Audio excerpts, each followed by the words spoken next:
Hello and welcome to another edition of Musical Talk. And we start today with a song from the new musical Gideon and the Blundersnorp called The Age of Adventure. You're lost in the woods, the light fading fast, a sword at your side. You're half up a wall when an archer appears, there's nowhere to hide. You're racing through an alley, you're dining with the queen, you're divvying the treasure, you're jumping a ravine, you're pondering a mythical tome. One thing's for certain, you're miles from home. This is the time when dark forces gather and few dare to tread. The age of adventure. There's terrible danger and even worse odds, so full speed ahead. So much adventure. There's troubadours and merchants, Alliances and clans, and iron-hearted heroes with ill-considered plans. one thing adventurers know, there's peril ahead and there's miles to go. Some know the journey awaits, but don't answer the call. They hear the desires of their hearts and think life isn't like that at all. So they turn to more practical lives where there's no way to fail. And they shun the desires of their hearts and they never set sail. But not in this tale.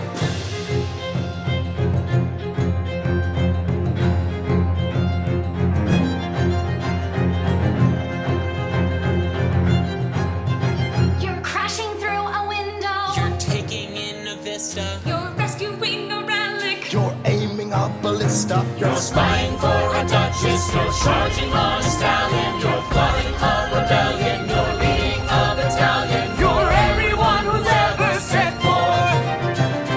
If you believe that there's something within you that yearns to be free, Join the adventure. that hungers for challenge and burns for the journey, then just follow me. Launch parties of adventure. We're riding on for daybreak, we're sailing with the tide. The bards will sing forever, of dangers be defied. I can't say how long that we'll be away, for once you've arrived here, you might want to stay. You're running an embargo. You're navigating canyons. You're disregarding orders. You're gathering companions. You're sailing through the tempest. You're reveling in wonder. You're running for your life as the cannons start to thunder. Your quest is underway.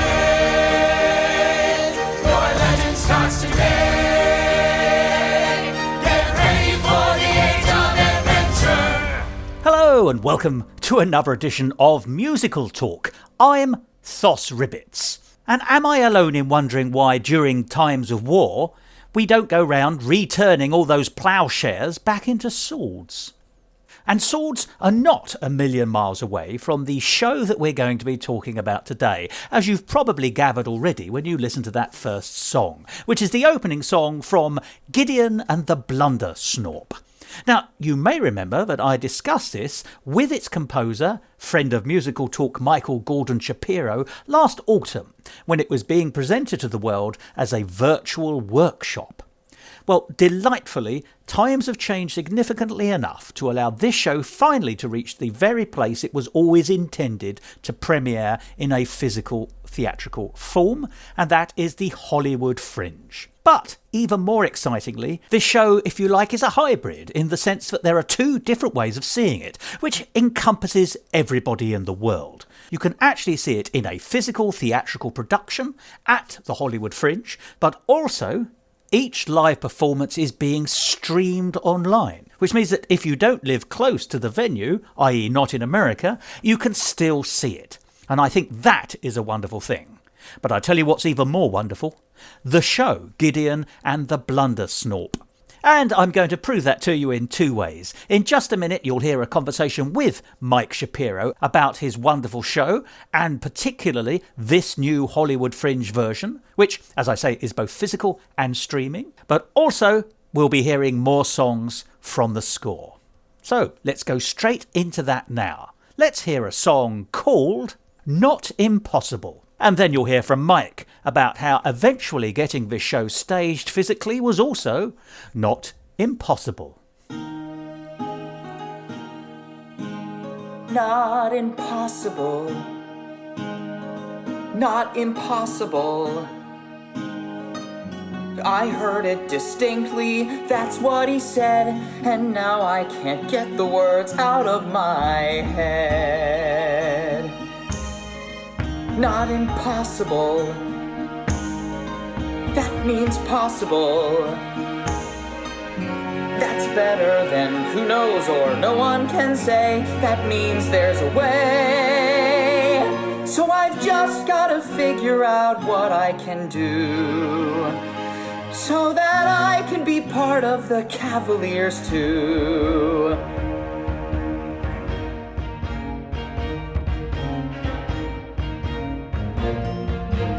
Can you imagine it?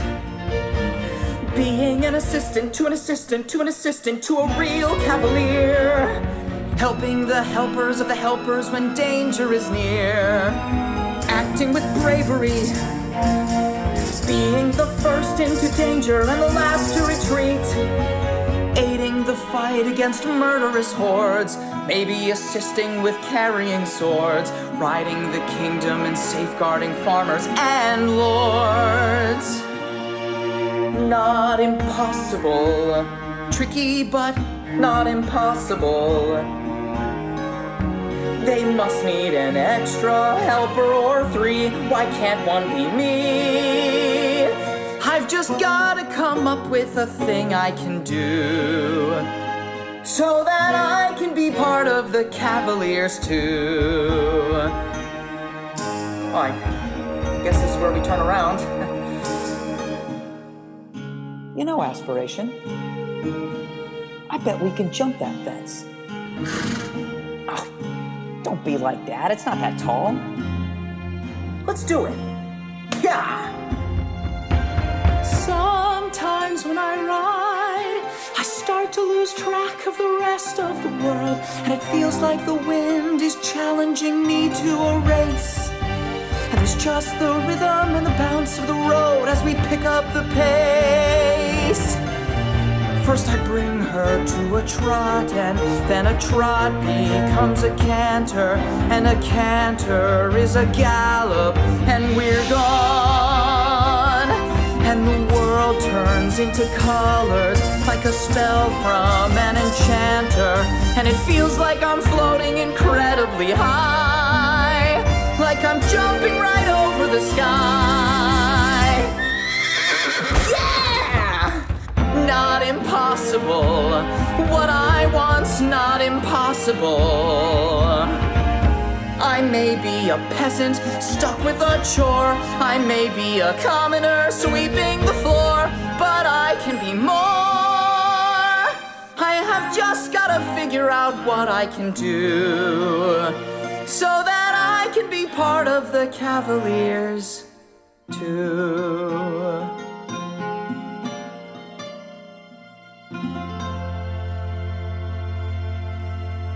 Mike!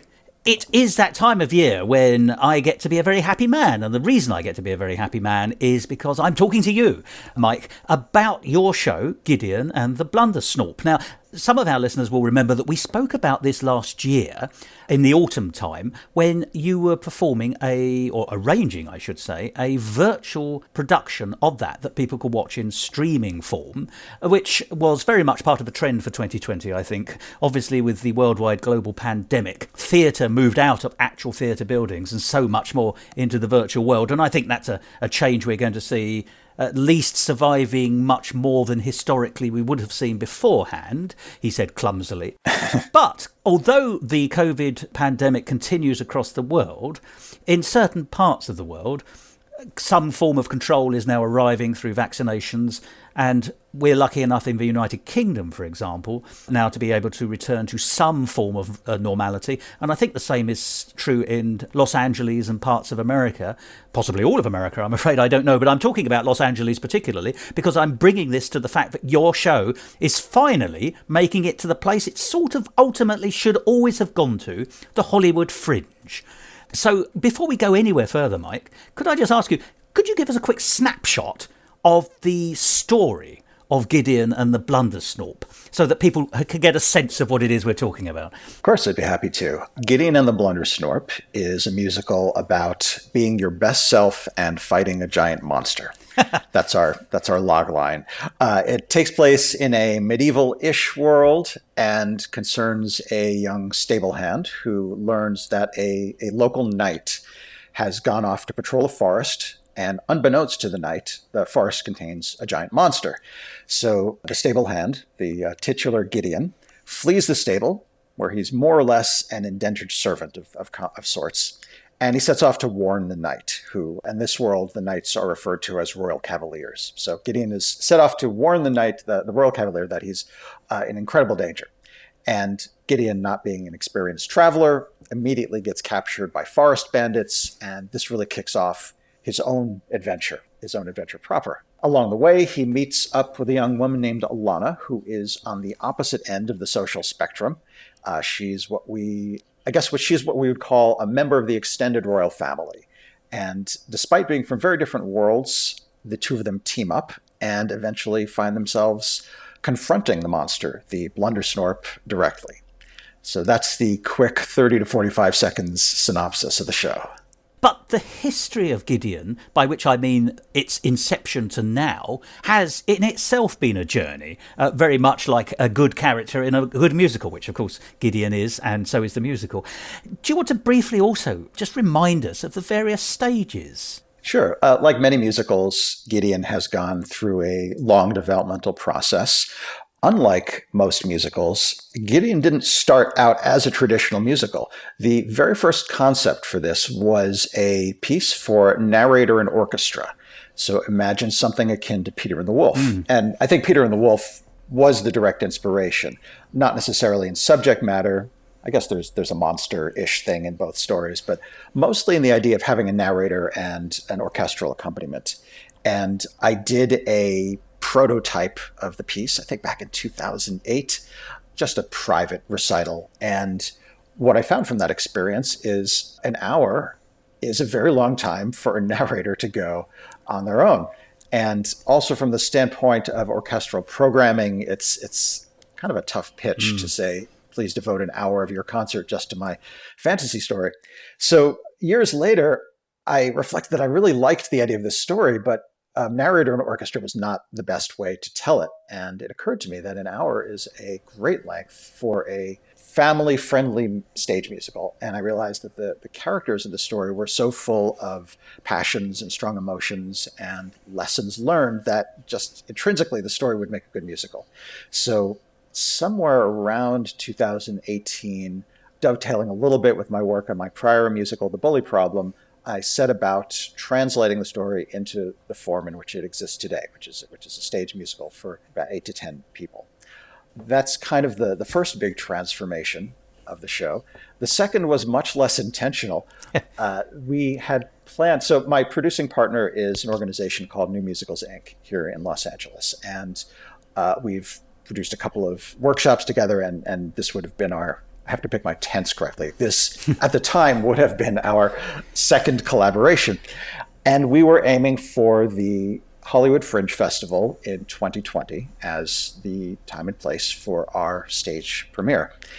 And of course, the Hollywood Fringe, like most live theater in that year, was canceled because of the pandemic. So I found myself with burgeoning plans, but no ability to stage the show. And what we did at that point was pivoted to creating some representation of the show in virtual form that we could record socially distantly, if that's a adverb.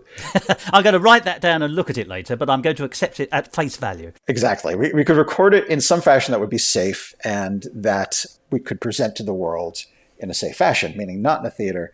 And we made what we jokingly call a Zoomsical version of the show, in that the cast of that show, it was kind of a visualized reading that had some movie-like properties.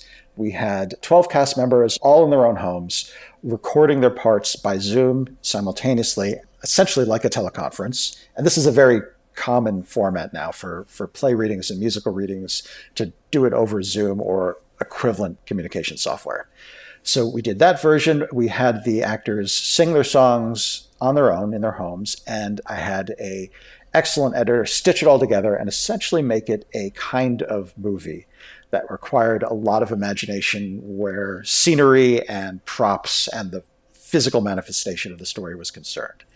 So that ended up being the next incarnation of the show, an online quasi-filmed workshop. And that was extremely successful, both in being a musical-like thing in a year where literal musicals were all but impossible, and also serving as a kind of first pass of the show, a workshop, an opportunity to present the show in some form, and then for me to reflect on its strengths and weaknesses and perhaps make changes for a subsequent version.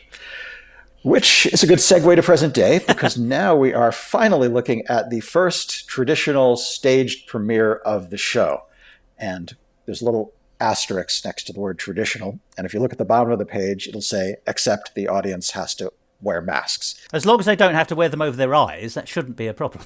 Right, or ears. Right, so but fingers crossed, we are barreling towards a hybrid show, which is presented to a live audience at the Hollywood Fringe, but is also being live streamed so that it is viewable to the entire world. And this is definitely a first for me. In contrast to what we did last year, which was a recording, which was edited. So it was not live streamed. It was a premeditated performance that was edited as best we could, given that we were working with Zoom footage. This is a real-time streaming of a live theatrical performance in a theater. So as I like to say, if a cast member sneezes, the whole world will know. There's no editorial process here. But can I just leap in a second there? But it's going to be streamed on a number of its live performances. So if an actor sneezes one night, but you then choose to watch it again on another night, the actor may not. You are seeing the separate streams, aren't you? Those of us who are going to be watching, because of geography requiring it, virtually, will be seeing the live show on the night that we have chosen to tap in, as it were. Is that correct? Exactly right. So we might hope that the actor will not sneeze every night at the same point. So that's why I recommend getting tickets for every performance. That way you can see which one's best. No, it's comparable to seeing a show in a theater. It's a different manifestation of the show every evening. Or in this case, evening for those in GMT and early afternoon for us here in Los Angeles. I do apologize. Yes, it's 2:00 in Pacific time. Is that correct? That's right. And it's 10:00 in the evening if you're in the United Kingdom. That's right. So a little bit late for young audience members, but I hope some parents will find it in their hearts to extend bedtimes for this unique occasion. And it is school summer holidays at that time, so that would also hopefully increase the audience opportunities. So. Now, there's an obvious question leaping out at me here, which is that the trajectory of this show was always to get to the Hollywood Fringe, certainly in the last few years, and the bully problem was an enormous success for you, quite rightly there a few years ago. So I can see why coming again to the Fringe would have been a wonderful thing and a great enticement for you. But it was aiming for 2020's ultimately not to happen Fringe. It's coming to the 2021 Fringe. It had, as you say, that virtual, and it's interesting you're now using the word workshop, and I think that's a sensible thing to describe that as in a way, because it will have given you and has given you an opportunity to finesse the show in a performance environment, whatever that performance was, right, whether it's recorded or live, to take it here. So the journey of I'm going to take this show to the Hollywood Fringe in 2020 and the journey of I'm going to take this show to the Hollywood Fringe of 2021 is different, in the sense that you haven't just picked up where you left off when the Fringe was abandoned last year and gone on to the 2021 iteration. You've done this virtual show which helps you to finesse it, so it's been triangulated through something else. So I suppose my biggest question is, what has changed as a result of that virtual workshop from last autumn?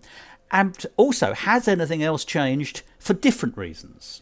Well, there are two ways to answer that. Yes or no, presumably. Right. Let me rephrase. There are two aspects Smart ass. Two aspects to the answer. There are changes I made to the show itself, the content of the show, the script and music.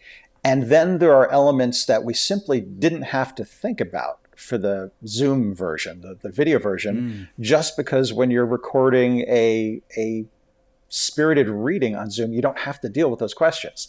Issues of the physicality of the performance. This is a very physical show, and you might even say impractically physical, because in the story, there is a chase on horseback through a forest. And that is not something, most theater companies are not equipped with a stable of horses. So imagination is really required in the staging. There's no way you could stage that stuff literally. And questions like, well, how do we actually theatrically represent a chase on horseback without having actors just run in circles around each other, which would look silly? When we were doing the online version, we just had the actors kind of mime the bouncing in a saddle.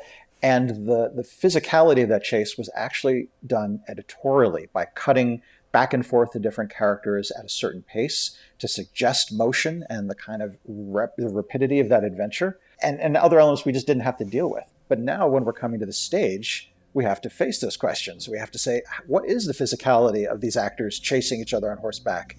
And how does a fight with a monster work on stage? So there's both. This is all me just preparing to answer the question. Isn't that terrible? No, it's great. It's fabulous. Carry on. So those are the two things. In terms of the story changes, I did make the story. I'll describe one change to the story that happens early on, so I don't think it's a spoiler, and it won't really give anything away. In the version that we did last year online, the inciting incident, the thing that kicks the hero off onto the hero's journey, was that a very cowardly cavalier, a very cowardly knight, kind of a braggart, kind of Thère Darnier kind of character, shows up. He shows up at the stable where Gideon is a stable hand. And Gideon has stars in his eyes with respect to the royal cavaliers. He thinks they can do no wrong. He idolizes them. So even though he's presented with a character who's obviously very much a braggart and a coward, Gideon just thinks he's the bee's knees.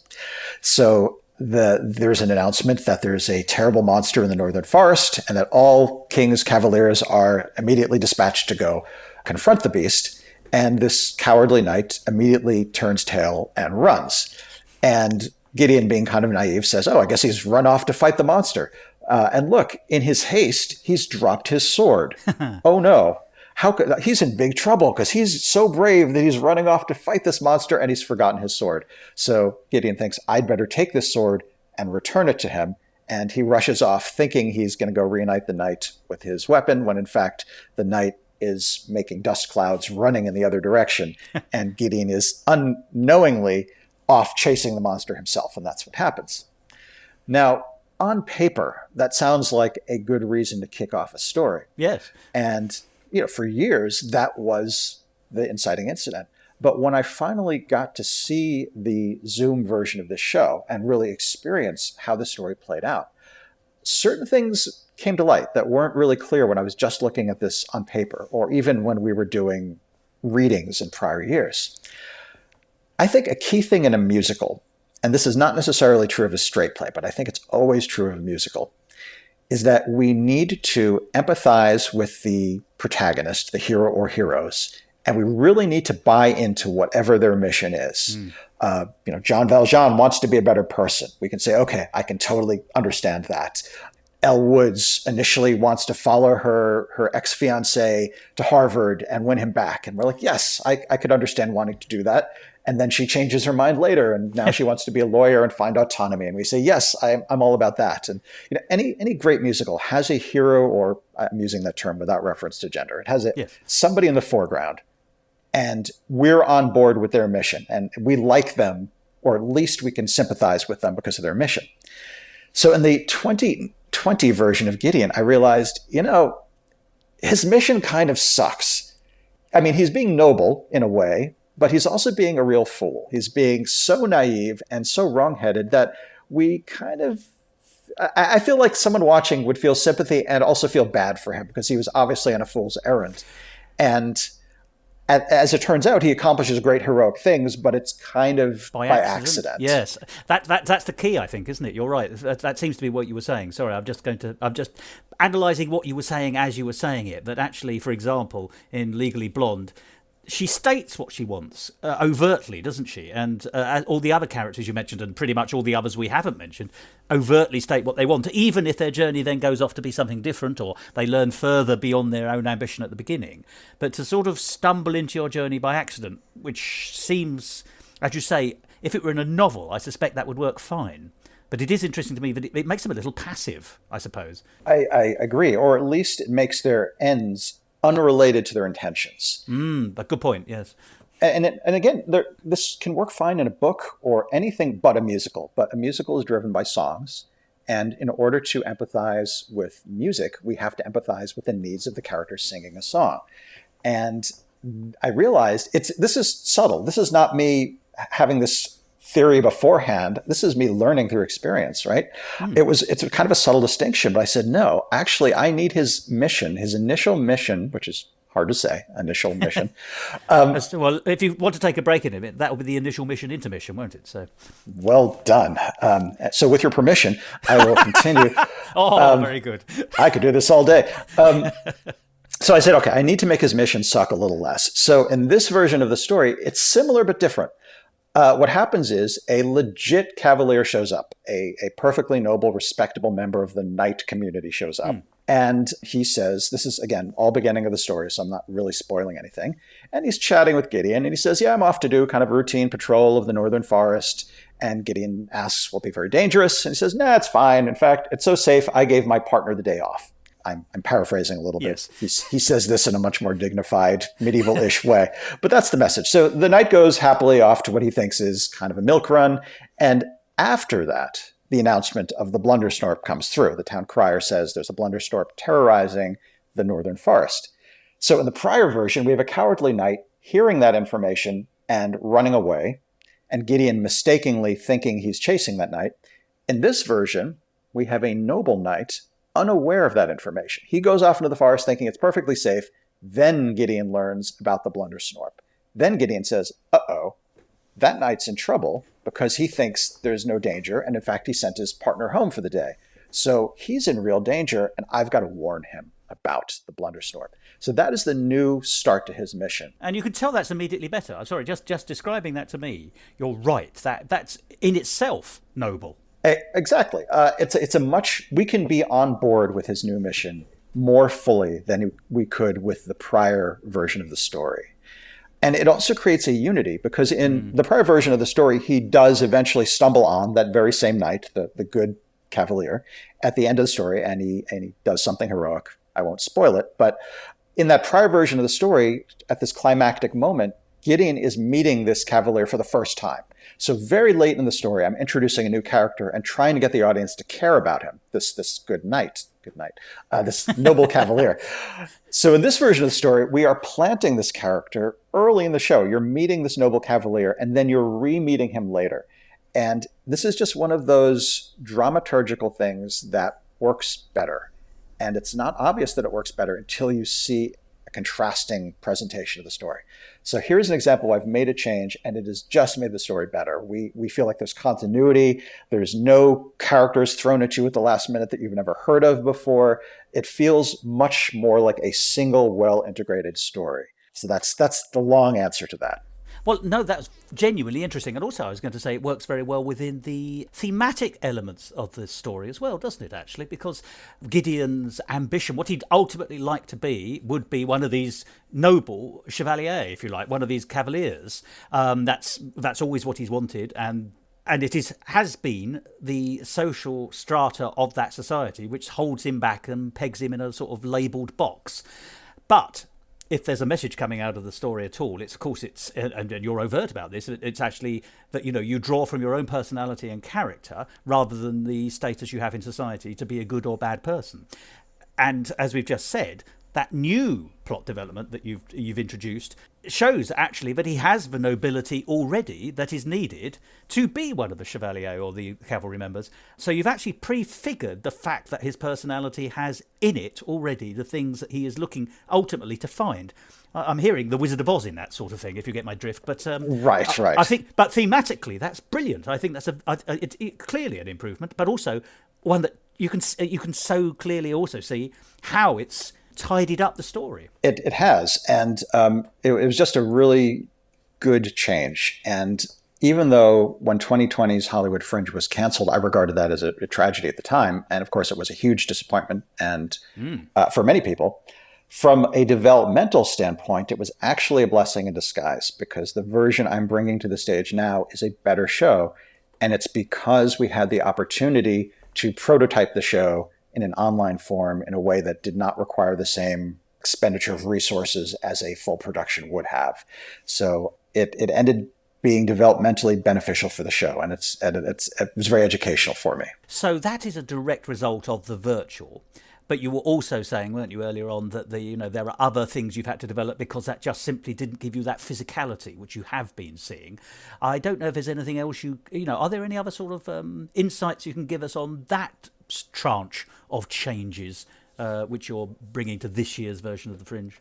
I am fortunate to be working with a really talented director, Matt Toronto, and that's his actual name. It's not his poker handle.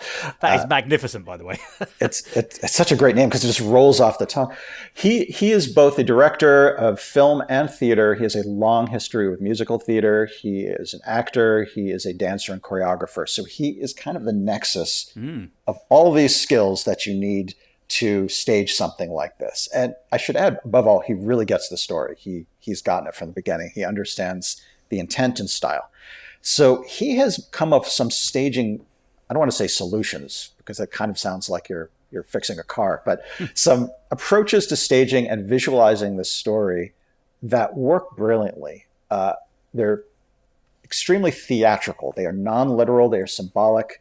There's a moment where Gideon is on horseback riding towards a fence with intent to leap over the fence, and Matt has staged the way he stages it. We have a fence prop. It's beautiful. And two actors are carrying the fence, but they're not carrying the fence. They're not bull rushing him, like to literally show you what a fence would look like if you were charging at it at 40 miles an hour. Instead, they symbolically kind of move around the stage in a slow, deliberate fashion, which suggests a kind of inevitable approach towards this fence on horseback. And the symbolic motion is emotionally surprisingly powerful. You really get a sense of here's this kid who wants nothing more than to take this horse over this fence. For him, that's this amazing achievement. And in this very non-literal movement on stage, it does suggest the emotional essence of that experience without trying to parrot the literal physicality of running towards a fence at 40 miles an hour, which would be impossible. So that's kind of an example of this level of decision making, or this purely theatrical decision making that brings a show to life and is critical when you have something that is so active, so physically active in the standpoint of what's going on story-wise. So all these decisions are being made now and are coming to light, and the show lives and breathes in a way that it just can't in an online form, because you do not have the experience of human beings on a stage enacting the experience. But this is the joy of theatre, isn't it? It isn't cinema. Cinema is a wonderful thing, and it's very different to the theatre. But actually, that ability to be more figurative and imaginative and non-realistic, I suppose, is the bigger umbrella term, is its great strength, I think. And there are so many different ways of doing it, and each of them have their benefit, and each of them have their disbenefit, presumably. But it's so good that you can have that opportunity to do it and do things which sometimes land so subtly that they're implanted without people spotting it as well. I like the description you were making of how it was done, without actually quite giving it away, which is also wonderful, if I may say. Hence, all my keenness to go and see the show, virtually or physically. Well, one thing I will not spoil is the monster, the Blundersnorp. But if you can extrapolate a little bit from what I described of the fence jump with a lot of creativity and use of props in a evocative way, It's really brilliant. I was so excited by what the scenic designer and director did together to create this monster. Without spoiling it, I'll say that physical set pieces that have been with us throughout this entire show suddenly are used in a new role to embody the monster.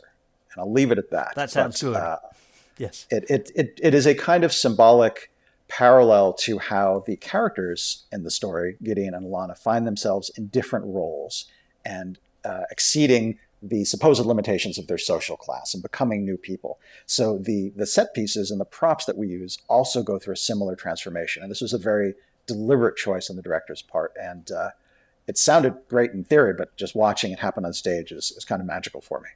Well, it is, once again, the magic of imagination and the magic of theatre when it merges is hard to beat, really, isn't it? Well, that's why we work in this medium. Now, I've got another question for you. Funnily enough, there was something that you said last time we spoke, actually, that I thought was interesting, relating to the difference between, or a possible difference between the virtual show and any future physical iteration, either at the Fringe or indeed anywhere in the world in its afterlife, after the Fringe. And that was about orchestration. You were quite specific, actually, but there are different ways of orchestrating it. I think that you had a sort of much more wider orchestral version, if you like, for the virtual version. But you were saying ultimately you wanted something like a string quartet, a guitar player who might also be able to play a lute, some percussion, and then you had some question about whether or not a piano would be necessary or useful. So you were clearly thinking along orchestration lines.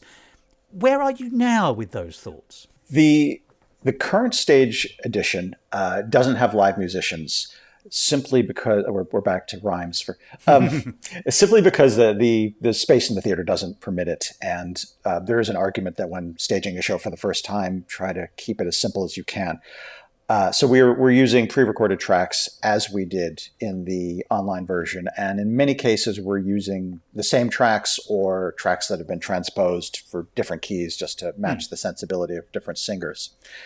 But if you approach it philosophically, there are two scenarios, or really three.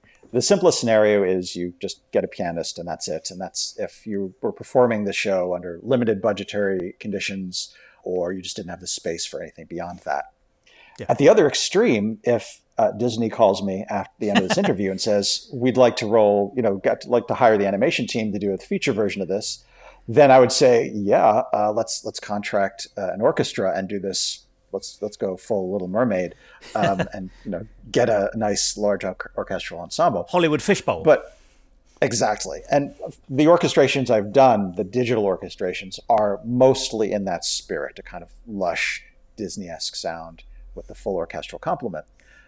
But in thinking of this show's future, where I would like to have it published and be accessible to small theater companies, there's this in-between orchestration, and I believe this is what I discussed last time, that I really would love to do. And that is a small ensemble of something in the spirit of a guitar, but maybe with a little more of a medieval inflection, like a lute, a string quartet or something thereabouts. I go back and forth about the exact details, but a string quartet and then maybe a wind player to add a little bit of color. And the reason is a string quartet can give you a lot of visceral energy, and it's great for horse chases through a forest. You've got the rapid bowing effect and tremolo and all these great devices that string players do so well. And if you've got four of them, you have a fighting chance of fitting that in the theater. So that is this in-between orchestration that I would love to have the excuse to sit down and actually do. And the first time there's a production that would like to take that approach, I will sit there with the notation software and really orchestrate it for that group. And that's something I'm really looking forward to, which is not what we're doing right now. It's interesting you talk about the dynamism of a string quartet, because I think a lot of people think of string quartets as slightly genteel. In fact, I mean, I'm going to go to several different sources here, but actually, if you've ever seen the Beatles animation film Yellow Submarine, there is a string quartet in that, and it sort of represents staid, complacent, middle-class gentility. Nothing wrong with it per se, but it's not very adventurous. And also, the original version of the Lady Killers, the bank robbers, the people who carry out the railway bankroll heist, are hiding their planning meetings by pretending they're a string quartet. And of course, they play these very standard string quartets. And it's the absolute last word in gentility, which is why they are beyond reproach and suspicion. And yet, there was a show at Edinburgh 2 or 3 years ago, and I can't remember if you saw it, Mike, but... How to Fix a Washing Machine? You do remember it. That's exactly one. How to Use a Washing Machine, I think it was called. But but it had a string quartet as its orchestra for the show, if you like, the band for the show. And what I loved about that was it was so unusual, but actually there were so many different sounds and dynamics. I think that's the word. It was a dynamic score, dynamically played, and that enhanced the dynamism of the narrative, which actually, fun enough, was actually a duologue between two people, and quite often two separate monologues in real terms. So actually, in terms of action on the stage, the dynamism wasn't always there in the narrative. So I'm really interested in that idea, and your echoing of that the string quartet is in fact an enormously versatile option, and I think that's often overlooked. Oh, tremendously so. And I agree, the social representation of a string quartet in daily life is typically an accessory to a wedding or a high society social event, and they're playing Pachelbel's canon or something very sedate. And there's it's all doilies, isn't it? Basically, yeah, exactly. Doilies and neck curtains. Yes, that's exactly. I don't know what that is, but it sounds very high society. But that's just a particular usage of a string quartet that has become the symbol of that instrumentation. But I mean, listen to Shostakovich, listen to Bartók. Listen to Rachmaninoff's cello sonata, the scherzo from one of them, where the cello is doing a wild, agitated kind of passage that's still melodic. You can do so much with strings. I mean, they're the most versatile orchestral instruments, and their capability to really dig in and do something rhythmic and high energy is really unparalleled. And if you're scoring a horse chase in a medieval story and you've only got 4 instruments, I wouldn't want to use 4 trombones. There's something kind of cinematic. A string quartet is cinematic on a small scale. It is intimate and still can give you that kind of energy, and that would make perfect sense for a 1-hour musical with a cast of 8 to 10. The music instrumentation would match the sensibility of the story and also be economically feasible for the majority of theaters in the world in the way that a full orchestra would not. Well, also, can I say that it brings a richness of sound as well? So there's, for example, actually, in the song from the show, Royalty, which is actually one of my favourites from your score, the version I'm used to sounds to me as though there's a kind of cello in the background, and you'll correct me, but I'm getting this entirely wrong. It's probably all played on the back of a triangle and a cornet, but it sounds to me that it's string based, and there's a kind of richness from a cello backing, which, funnily enough, I think oddly, when I say the richness of sound, I'm talking about the breadth of mellowness, if you like. At the same time, that richness reflects the royal life of the person who's singing the song. So, in the sense that, you sort of one imagines that royalty live in a lap of luxury, so they have silk wallpaper and things like that. There's a richness of text. No, but there's a richness of texture physically, which I think is also being reflected in a richness of quality of life that you get from the sound of that. I'm just saying that these are the flavours I got from listening to the recording of the song Royalty. You're absolutely right. And of course, the harpsichord is very prominent in the arrangement in that at least the digital arrangement that we're using now. So that's another instrument that is stereotypically associated for whatever reason with nobility and court music. So that made sense to me as a color for her. Whereas if you look at Not Impossible, which is Gideon's I Want song, and that's a solo for that character. By the way, that's where the gate leaping sequence takes place as well, doesn't it? Exactly right. Exactly right. Carry on. You're hearing chamber strings, string instruments in smaller quantities, and a lute, in this case a computer pretending to be a lute, but it's still part of the instrumentation concept. So Gideon gets these rustic, well, comparatively rustic, I guess, less sophisticated. I mean, string instruments are always going to be associated with high society to some extent, but a smaller quantity of strings and this folk instrument, and drums. So for me, that's what made sense for Gideon, and Alana gets the court music treatment. And the Blundersnorp, which happens later, is a lot about percussion and staccato brass and things that, to me, And contrabassoon, of course, obligatory for a monster in a story. Instruments that are very guttural and growling. Am I hearing Prokofiev again? Yeah, he used the bassoon in Peter and the Wolf. He used the bassoon for Grumpy Old Grandpa, and the wolf itself were 4 French horns that were voiced in a low register, which for that instrument gives you a very dark and somewhat unfocused sound. Growly and bombastic. Right, but what's brilliant about actually the horns in the low register is it's not quite the incisive sound of trombones, which can also play very comfortably in that part of the spectrum. If you hear trombones in that register, you're hearing a very focused and aggressive sound, and French horns are blurrier and maybe more evocative of an animal growling. And that's why that choice on Prokofiev's part, I really should steal that now that I think about it. But in my case, I did use trombones and low winds and timpani to kind of evoke the monster. Evoke is such a good word as well, if I may say, because obviously it is an imaginary beast, and so the imagination, on top of what you've been saying about the imaginary staging of the creature, or imaginative staging of the creature, helping the audience along with the right kind of musical support, for want of a better phrase, is so useful, and it's so important to get right. How far did you find yourself able to experiment for the what I'm going to call the Blundersnorp sound? Well, I had 2 major opportunities, or 3 if we go as far back as the original narrator and orchestra version. And the original idea for the show, when it was modeled after Peter and the Wolf, I'd actually thought about doing what Prokofiev did and associating individual instruments with characters, and that leitmotif element. Exactly, the both melodic and instrumentation leitmotif.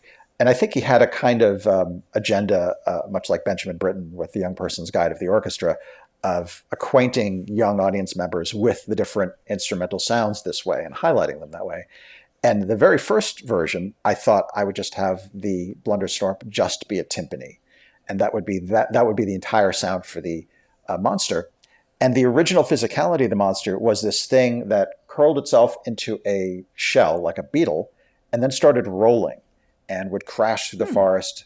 I probably subconsciously stole that from Labyrinth or something, but that was the idea. Just this giant boulder, or maybe I stole it from Indiana Jones. This rolling boulder thing, and I thought, well, the timpani's perfect for that because you start like a repetitive pedal tone, hitting it slowly, and then you accelerate, and that's kind of a good musical representation of something rolling and crashing through the forest and knocking over trees. And the current version of the Blundersnorp physically is actually very specifically not defined. And the narrator, there's a narrator figure, the troubadour, even goes as far as to say monster experts disagree on what the Blundersnorp looks like and how it moves. And that's my permission to theater companies to exercise their autonomy and creative imagination and decide for themselves what this monster looks like. So I very deliberately do not specify the shape or size of the thing. I just say it's angry and it's hungry and it's dangerous. And whoever performs this in the future is going to come up with their own vision of what that means. But you did decide that angry, hungry and dangerous was more than just a timpani sound as you were developing these more recent iterations. Yes, there's an actual song now. The Blundersnorp has a musical role in the score, singing, and the actor or actors, in our case, playing the Blundersnorp do get to sing a choral part. The music is much more well-defined than the shape of the monster. And yet the music is the shape of the monster in a strange way then, isn't it? It can be. And in fact, the script says you don't have to have a Blundersnorp on stage. It can all be suggested through sound design and music. You can have actors playing the monster and be off stage. So I'm very deliberate in I'm very deliberate in not being deliberate in designing. I want each theater company that tackles this, I really want them to have a sense of authorship. And that is one way that they can really use their imagination and go wild. Can I say, I think that's beautiful writing as well. I mean, that opportunity, because it's the same thing as radio in a sense, isn't it? People say radio drama is the best drama because it has the best sets or scenery.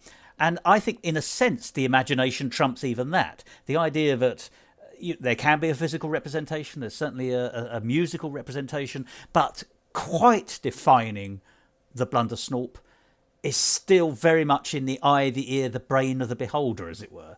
And I love the fact that you've infrastructuralised that in your writing to allow other productions to exercise their imagination as far or as little as they want, because obviously they're on a spectrum with their audience. You know, if you present everything up front, the audience is more passive. The more you hold back, the more active the audience has to be. That's a wonderful. It's funny enough. It's a slide on a trombone. You can put it anywhere, and you'll get something out of it. It'll just be different every time. I think a musical theater creator is always juggling three sets of needs, and that is the need of the story, the need of the audience, and the needs of the performers. And you look for opportunities to satisfy those needs, while I think always regarding the story as paramount. But there are moments where you might come up with a device on stage. You might come up with some stage business that's not in the story, but the director might say, this will be really funny. You know, so you're giving the actor something to do. Or maybe you're doing something for the benefit of the audience just to make it entertaining, even though it's not in the script. So in this case, when I'm leaving the Blundersnorp as undefined, I'm really thinking about the needs of the performer, while I think at the same time serving the needs of the story and audience. Yes, and funny enough, just want to roll back ever so slightly to talk about those elements which are not in the script but add flavour and colour and texture again, you know, essentially stage business, which are the small elements, whereas the representation in whatever figurative or literal form the monster gets in this. If you like, at the far end of that, it's all... There's so much more to a theatrical piece than the writing, but without the writing, you haven't got a theatrical piece, I suppose, is where I'm ultimately rather tritely taking myself.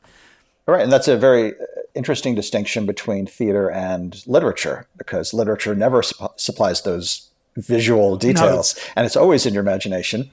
And theater has to provide the physical details, but the decision is downstream from the script in many cases. Downstream is a beautiful word. There's that absolutely suggests different paths every time, and that organic nature, which of course theatre is. In fact, it's almost where we came in, isn't it? That idea that you can watch the show either in the venue or online on different occasions, and it will always be slightly different. I mean, let's ask a question that relates actually more to the bully problem. Did you notice, if I were to ask you, did the show feel very different on the last night to the way it did on the first night? Could you detect a sort of a movement of the mass, shall we say, as the show went on? And I'm sure, because I'd like to know if we think we're going to get something similar for this one. Well, there's always a tightening up of performances during the course of a run of a theatrical production, be it musical or non-musical. I think in the case of musicals, there's so many creative elements happening at the same time when you've got choreography and singing and recitation of lines. There has to be some improvement unless it's a well-known work and you're bringing it back. Perhaps, if you're doing a revival, then maybe the quality of the performance may feel relatively stable across the duration of the show. But with the bully problem, I think the growth of the show is actually in that we slowly vanquished the technical problems that beset us during previews. So I would say, the last performance, the house speakers were set at the right level. So you could actually hear all the dialogue. But I think that show, other than the usual fine tuning, it did not drastically change across the course of its performance.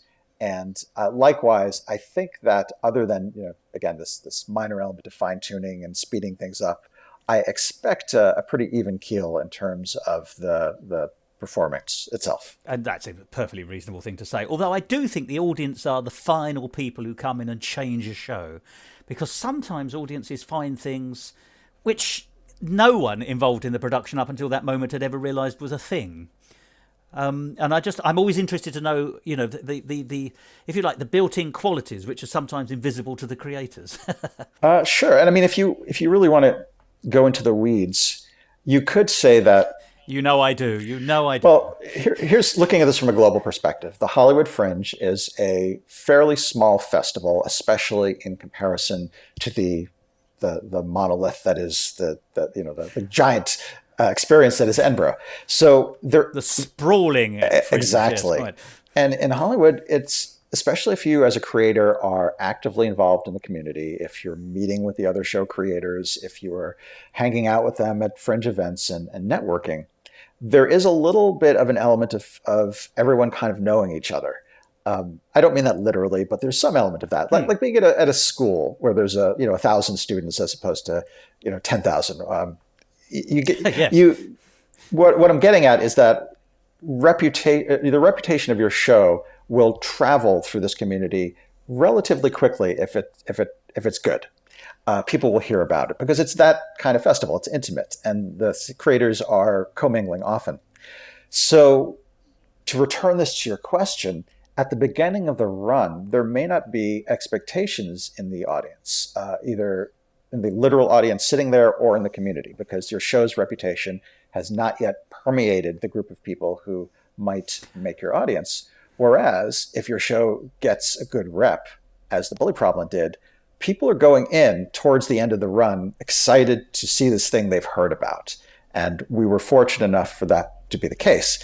So our preview performances for the Bully Problem, I think we were like 60% sold out. And when we got out of previews and went into the main run, every seat was sold out. And we actually, I think we dragged in a few seats. And part of this was just the reviews and word of mouth. So again, I keep trying to make my way back to your actual question. I've been rambling, but if an audience goes in expecting a good time, they're more likely to have one. The audience will be primed to expect something good. They'll laugh more readily. Their experience will elevate. And the cast of your show, even if they can't physically see the audience because of the stage lights, they're going to sense the energy in the room. They're going to sense the response. And it's going to create a feedback loop where the cast is having a better time and they're more daring in their choices and they're more committed to the material and they're just enjoying the experience. So in this very indirect way, a show that is in good shape may improve over time because the audiences are increasingly enthusiastic and the cast perceives that. It's that power of word of mouth, actually, isn't it? It's a simple thing. But when it gets right, when it's positive word of mouth, it has all those virtuous circle things you were talking about. It's positive. It's a pure positive amplifier, really, of the excitement for everyone involved in that production, whether they are the members of the public or the people on the stage or the people behind the stage, or dare I say it, Mike, the writers. That's all true. And marketing a show like this has been more challenging for me than the Bully Problem, and not just because we're in the middle of a pandemic and people are afraid to go in theaters sometimes. But if you've got a show with a silly name and it's got a made-up word in the title, and the first thing you have to answer is what a blundersnorp is, it requires a little more energy to spread the word. Whereas with the Bully Problem, you kind of feel like you understand what the show's about from the title.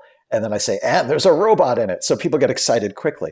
Ooh, this one, yes. Right? Like this one is a little more work. And I think that's just the nature of the beast of marketing and promoting something. You have to be ready. When you make choices about title and the surface things that people encounter, you have to be ready to perhaps bridge the gap between the show's presentation on a poster or in title and the audience's expectations. It's your job to say, this is the title of the show. Okay, here's what that means. Well, it's interesting to me that on your website, you've got that lovely, I think it's a really evocative drawing. I don't know who your illustrator is, but it's whoever they are, they're excellent, of Alana and Gideon in the dark, dark woods. And you can see who Gideon is immediately. He's holding up his sword because he's brave, and yet he's also frightened. His face tells you that, and that is the greatest kind of bravery, I think. But also you can tell from the clothing what sort of era it's set in. You can tell immediately it's a kind of family-friendly fantasy show. It is the adventure musical and not a musical adventure, as you were pains to point out last time we spoke. Yes. I think the illustration it opens a lot of doors, or it certainly did for me. Once I saw that, I had it absolutely pegged in my mind, I hope correctly. But I thought that was, it's interesting, isn't it? Sometimes a title will do it. Sometimes an image will do it. I absolutely accept what you're saying. But speech marks, when I say selling a show, I don't mean in the crass sense of selling a show. I just mean in the getting it out there is different for every show. And its needs are different, aren't they? I believe very strongly in poster art, and I would almost rather not do a show than have a bad poster, because if you have a good poster, it conveys the professionalism of the show. It conveys, exactly as you said, the nature of the characters and the scenario and the tone. And if you can get that right, you save yourself so much labor. In this case, I love the illustration. It was done by an old friend of mine, a fellow named Alan Yen, who has he's head of a graphic design company, and he is kind enough to gift me with his drawing skills, both on this show and on The Bully Problem. Same artist. And if you, he's excellent. I can tell. He is. He's great, and he was exactly able to capture the 1980s comic book cover idea that I had, even though I didn't have the visual talent to express that in concrete terms. He got at the essence of what I wanted and exactly did it. That's a wonderfully eloquent way of putting it. He exactly embodied it in the poster art, and I just gaze upon the poster art thinking, oh, it's so lovely. I'm so glad I have this working on my side. Do you know, and you've really opened my eyes to something which is absolutely stark staringly obvious, and yet I hadn't noticed it, which suggests a dullness of brain of me, which is disappointing. But you're quite right, the poster art is a subliminal thing in some senses. I'm not just talking about this show, but, for example, at Edinburgh, people will know, either because they've been to the Edinburgh Fringe or because they've listened to Musical Talk, but there's the Royal Mile. And if you stroll down the Royal Mile, and by stroll I mean weave your way through millions of people, some of whom are performing, some of whom are handing you their flyers, come and see my show is what you will hear continually. People are selling shows, but you get these little flyers and there are posters on columns and on walls. So you're visually attracted here, there and everywhere. It is interesting that some shows bother with an interesting design which is arresting and draws you in, and it really does have that power. And yet I'm thinking myself, I've seen posters which are real this'll do jobs, by which I mean, it's a stock photograph. Let's take something absolutely established. The Mikado, in a strange sense, the Mikado doesn't need to sell itself, because if you know what the Mikado is, you know what the Mikado is. It's Gilbert and Sullivan, and it's their big hit, etc., etc. But even so, if I saw a poster of just a stock footage picture of a pagoda with Gilbert and Sullivan's The Mikado on it, I'd probably spend less time thinking about whether I wanted to see that show than if it had an imaginative design of whatever. I can't come up with it because I'm not that kind of person. But, if someone's put some thought in, or they've got a good illustrator, or they've picked the right photograph, or the designs are unusual, or even, that people are wearing different costume to what you might expect for the Mikado. I'm thinking of Dr. Jonathan Miller's version for the ENO here. But, that made that interesting. The poster for the English National Opera's Mikado a few years ago, last 25 years, is maids and bellboys dancing energetically in 1920s hotel clothing, which is not what you'd think of for the Mikado, unless you knew that version was set in a kind of sort of Jack Buchanan 1930s musical film kind of setting. I'm wandering off a little bit, but I agree, taking us back to where we started from. Yes, a good illustration or a good idea on a poster really enhances the sellability of a show in a way that something a bit bland, or, as I say, this will do, really closes the door, I think. So I think your choice is right, and I think your thoughts on it are absolutely correct, actually. As so often, I think, Mike, you have a very good, sensible, rounded view on all aspects of your production, actually. I'm madly impressed, actually. You're very kind. I will say on posters that if you think of musicals in particular, a musical is an experience that unfurls over time, that's intrinsic to music. And the only way you can convey some of the essence of that emotional experience, whatever it is through the poster. There's no other way to compress a complex emotional experience except through an evocative visual. And a poster assumes you've got 5 seconds to get somebody's attention. You can't play 5 seconds of a song unless it's if it's Don't Cry for Me Argentina, yes, but that's something people unless it's something people already know, and again, you're doing a revival of an existing well-beloved property, you have to find a way to grab somebody's attention, and I think visuals are the only tool you have. So that is why this is turning into advice for creators of new musicals, but especially of new musicals where you do not have pre-existing knowledge of the subject matter. It's better not to do your show than to do your show and have a bad poster. I really believe that.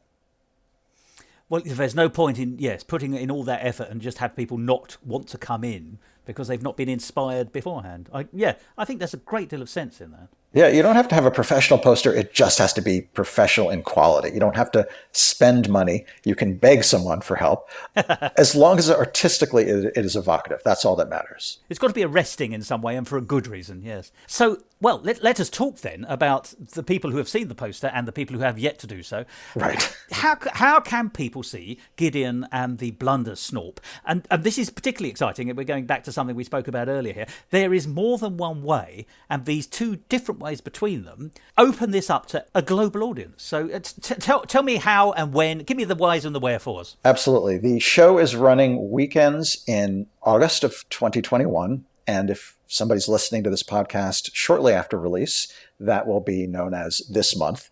The exact day on the weekend varies a little bit, but it's always a weekend day. It's 2 p.m. Pacific time. So as you observed, that's 10 p.m. in the UK and 5 p.m. on the East Coast of the US. The place to go if you're interested in checking out the show and contemplating the purchase of tickets is nowplaying.gideonmusical.com. nowplaying.gideonmusical.com. That will usher you right to the show's page on the Hollywood Fringe website. You can read a synopsis. You can click a button that says tickets, and you can buy tickets either for the in-person experience in Los Angeles, or you can buy tickets for the streaming version of the show. And if you do that, what will happen is your credit card will be charged, and then the day, I believe, before the show, you'll get an email link saying, hey, go to this, click on this link at the appropriate time, and the show will magically happen in front of your eyes via our YouTube channel.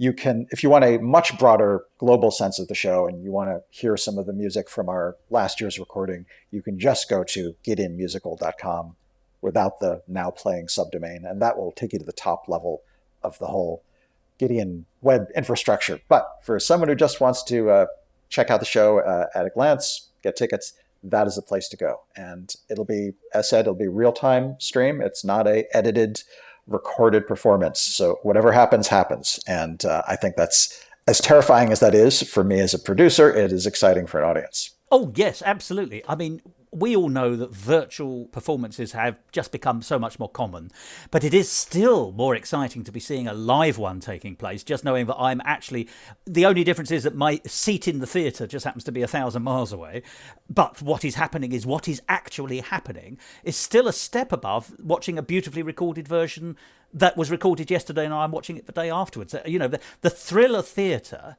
can still transcend virtual theatre, and that knowing it's live, I think, is an extra kind of frisson and delight. You know, the things I love about the theatre can be picked up through that. I just want to briefly, Howard, to say please do go to gideonmusical.com regardless whether or not you're buying tickets directly from the Hollywood Fringe site, because on the front page is that marvellous illustration. It is, I'm looking at it now as we speak, actually. You know, there's Alana looking sort of an empowered woman. What I love is the dynamic between the two people illustrated in that picture. You've got a sort of a spunky, I can do this kind of princess kind of character, and you've clearly got stable hand Gideon being brave and yet terrified at the same time, which, as I've said before, is the greatest kind of bravery, to do it even when you're frightened. It's a great picture and I love it and I want people to see it. Well, thank you. What you described is a very deliberate choice. When I was describing the figures to Alan when he was illustrating it, I said, I don't want Gideon to look cocky. I want him to look like he's in over his head, and I want a hint of the monster at the bottom of the poster. So that vibe of I'm a hero, but I'm not entirely sure of what's going to happen, I think is essence to keeping ourselves invested in the story. And so I appreciate that that's what you read in the poster, that was exactly what we intended. Well, it also has that everyman kind of that's me thing. I'm sure if someone gave me a sword and pushed me towards some monster that was going to eat people, I would look exactly like that. The fear on that face is real. It's beautiful. It's a beautiful, beautiful image. Oh, you're very kind. I do love the poster. So, Mike, I know that we have to bring this conversation to an end because you very kindly granted me a slice of time in your very busy schedule. You've got a million things to do. You've probably got a lute to rub with armoured oil and tune somewhere. And harpsichords don't move themselves around on their own, do they? So in real terms, Mike, I have to say, I know the show's going to be great because I've already... I've seen the virtual version, I've heard the score, but to have this extra, and if I may say, sort of defining, crowning moment of seeing it, for me, virtually from the Hollywood Fringe, that is a wonderful prospect, and I do hope that people anywhere in the world will either go and see it if they can in your theatre, as it were, or come and see it virtually and join a bigger worldwide family of fans of Michael Gordon Shapiro and his work, because I think people should be. Well, I hope they're fans of the work. I don't put myself in front of the work, but I am excited to be able to share something with Musical Talk listeners in the UK and worldwide for the first time, as opposed to saying, if you happen to be in Los Angeles, come to my show. This is accessible to anyone with an internet connection, and that there is something really exciting about having that kind of global audience. To put it bluntly, I'm in. So thank you, Mike. I hope it's a great success. I know we'll be talking again both about your show and shows, because obviously you now have quite the CV, if I may say. But also we'll be talking again in the future about a whole bunch of other bits and pieces. And I really can't wait, because I really enjoy all our conversations. But for the moment, best of luck. It will be brilliant. It is already brilliant. And I look forward to telling you how brilliant it was when we next speak. I look forward to hearing that. But thanks very much for the chat. The kingdom is comprised of over 19 million subjects, from the merchant to the fletcher, to the peasant to the clerk. All of them united by a deeply held conviction that they play a vital role within the fabric of our nation. Each of them a helper, each of them a pillar, each of them a stanza in a rich and endless song. There's only one hitch.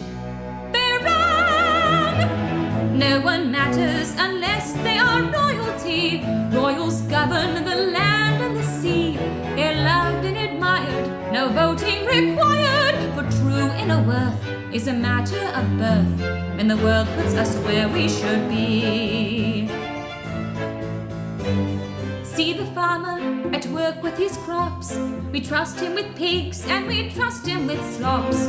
But that is the point where his expertise stops. We don't quiz him on music or law. See the baker with oven and plate. His bread-making skills we can hardly debate. But we keep him well clear of matters of state. Can you see him in charge of a wedding or war? All society hinges on royalty, gladly heeding their every decree. And don't mean a thing if you ain't got that king in your family line. In fact, it's a sign that the world puts us where we should be. See the queen, so lovely and regal, she tells us what's legal. Oh, queen, your enemies flee you. How lovely to be you, how noticed, how valued, how seen. Here's a noble girl, clever and bored. She's brought to events where she's largely ignored. She wears what they give her, she does what they say. She has some ideals, but she's told that they get in the way. But she will inherit the queendom one day. Then I'll matter because I'll be royalty. I'll be valued and I will be free.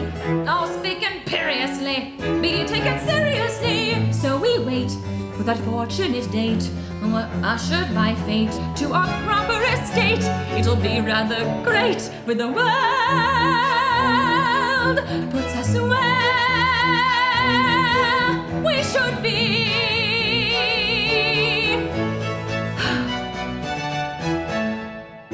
Oh, I should not have told you all that. Well, we finished with just a touch of class there, because that song was called Royalty. And I haven't enjoyed a piece of music that includes a harpsichord so much since I last watched a Margaret Rutherford Miss Marple film, which were all filmed in the 1960s, in that tiny little period when the harpsichord had a vogue as a brand new swinging instrument. And my thanks, of course, to Mike, not just for his generous offer of time, but also for allowing us to play those 3 songs in today's episode of Musical Talk. I hope they've whetted your appetite to go and see the show, which of course, as we've said, you absolutely can, whether you want to see it physically at the Hollywood Fringe in a theatrical environment, or virtually, as each performance is live streamed. For those of us in the United Kingdom, the latter option is clearly rather more useful to us, and I hope for many people across the globe. If you're in Britain, then 10 o'clock in the evening is when those performances start. But go and get the details from the web pages themselves. I always start with GideonMusical.com, which is the dedicated website to this wonderful show, Gideon and the Blundersnorp, an adventure musical. And from there, you can go straight to the Hollywood Fringe Festival website itself. But if you want to go direct, www.hollywoodfringe.org. And tickets for both the physical and the virtual version are available throughout August. Go along to the websites and find out. It's a wonderful opportunity for those of us outside of America to see some of the Hollywood Fringe offerings. And if you do, make sure that Gideon and the Blundersnorp is one of them. Well, I think that's quite enough from me this week. It's been a wonderful episode. Any more prattling on by me would merely sour the taste in your mouth afterwards. So get yourself a lovely little water biscuit to cleanse your palate and pay me no more heed. And I'll make that easy for you because I'm going to stop talking. And you know the magic formula for that. It's not alakazam or even alakascram. It is goodbye. Goodbye.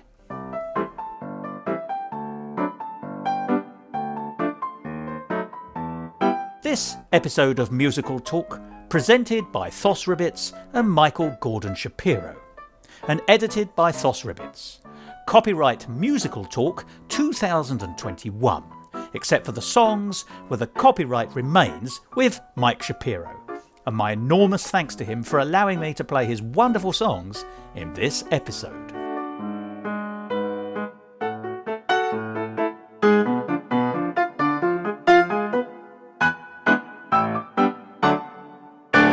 To find out more about the world of Musical Talk and listen to past episodes, go along to our website www.musicaltalk.co.uk or subscribe to us on iTunes and follow us on Facebook, Instagram and Twitter. And if you want to follow me on Twitter, you can at Musical Talk Thos. It's not terrible. It's every now and then there's a tiny bit of flanging, as it were. So it's just enough Sparky's Magic Piano to sound a little odd. But I should not have told you all that.